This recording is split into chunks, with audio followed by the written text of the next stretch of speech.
Okay, so what is the energy of the future? Energy is obviously a big topic. Carbon footprint, carbon usage is a big issue. Pollution, pollution, of course, should be the main issue, and it is the main issue.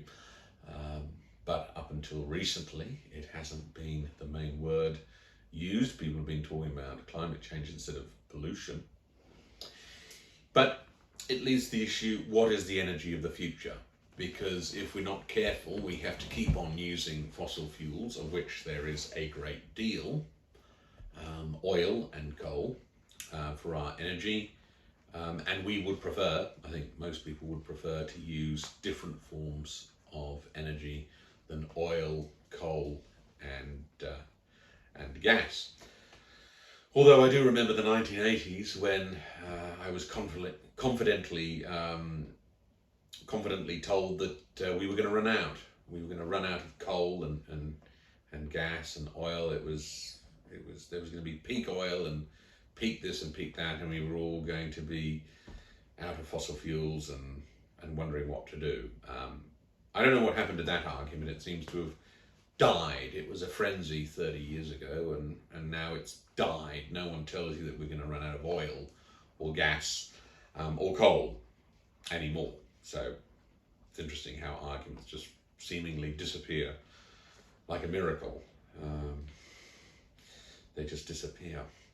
Okay, but where is the energy going to come from? Because we're going to probably use more and more and more energy in the future. We're going to be using more electricity. So where is it going to come from? Especially if the fossil fuels are out of fashion, and we're looking for other things. So the main two that get mentioned are, of course, solar and wind. I'm a huge fan of solar energy. I actually got a solar panel for one of my birthdays when I was a kid. That's all I wanted, was a solar panel.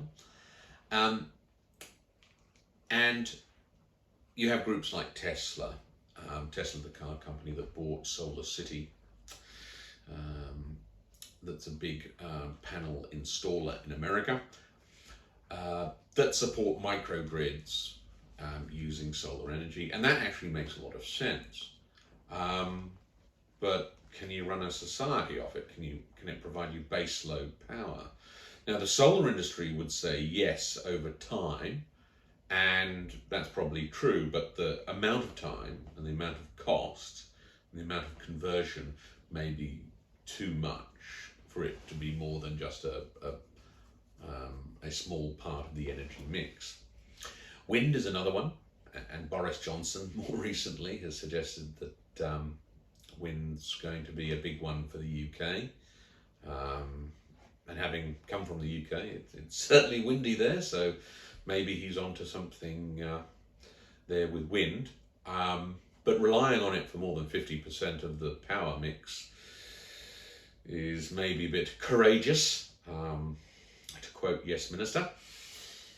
So where is it coming from, the energy? Because we can't assume that solar and wind are going to do it, even in terms of half the energy required.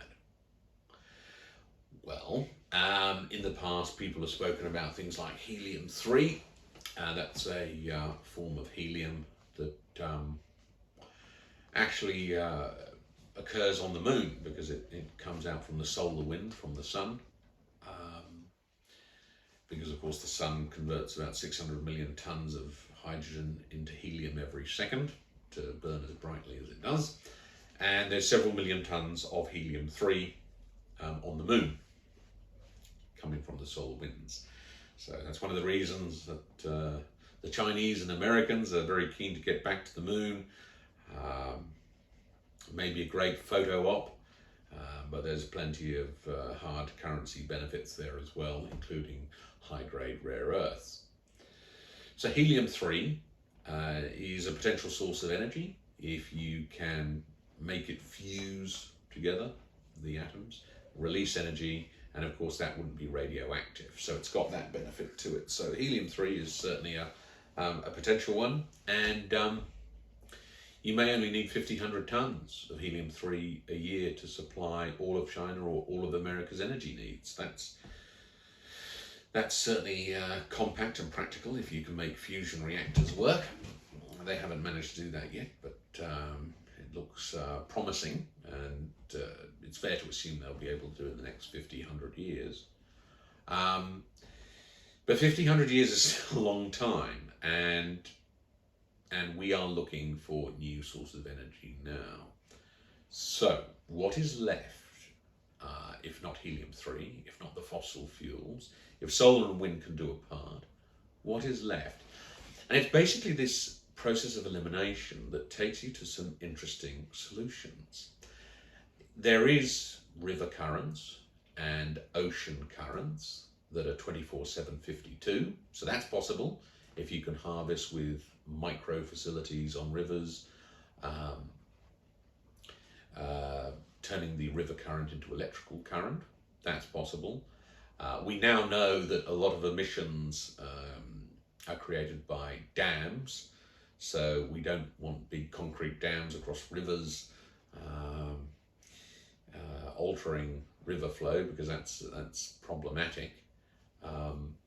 But river currents and ocean currents do present a way that is practical and doable, although it does require a lot more implementation, but it's there. There's biomass, of course, so converting wood chips into energy. But there's two forms of energy that I think have been forgotten. And in some cases not even forgotten, they were never considered.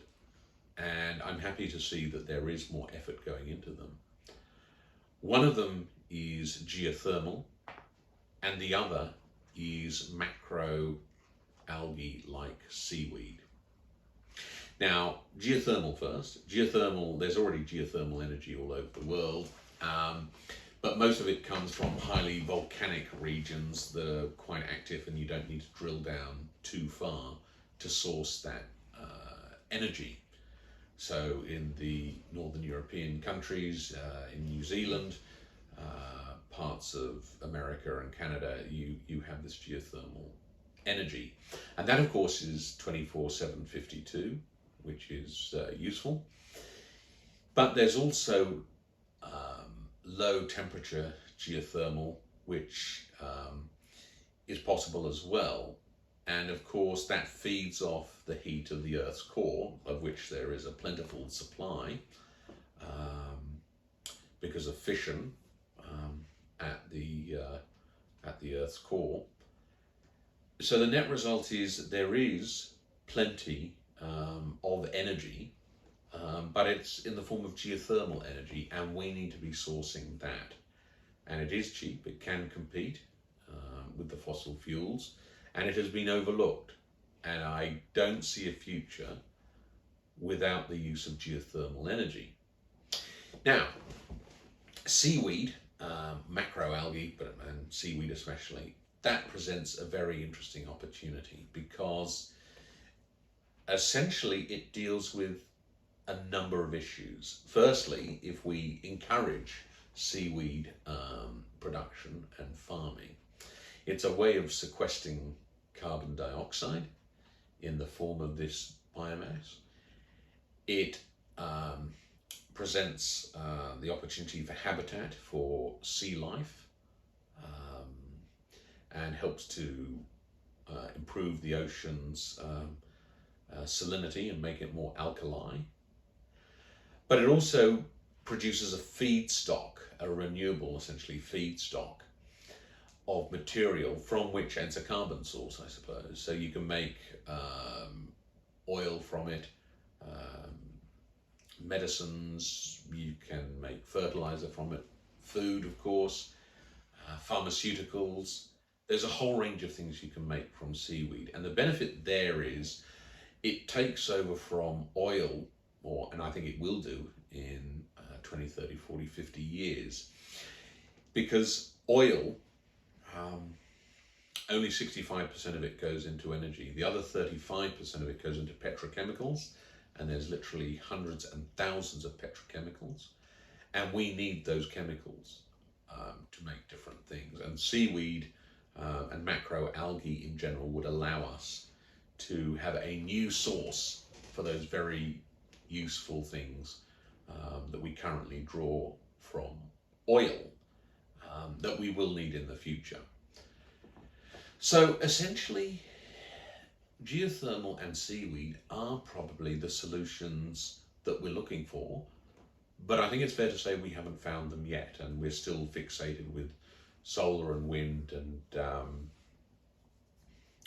in terms of the carbon source, we haven't really solved that issue. However, we will have to, if we want energy in the future to the extent that it's pretty obvious we will need it, we will need to manage all of these issues, and we can't be fixated with the micro solutions.